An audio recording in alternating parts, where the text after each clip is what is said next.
Trump mocking the way that Biden so-called coughs during his speech yesterday in Detroit?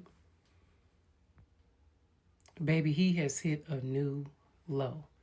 Because how does mocking Joe Biden's cough help anything? Do you know how ignorant that makes you look? But then again, you don't even care because of the type of person you are. You better hope one day you don't have a cough that someone makes fun of, which they probably will, but you get what I'm saying.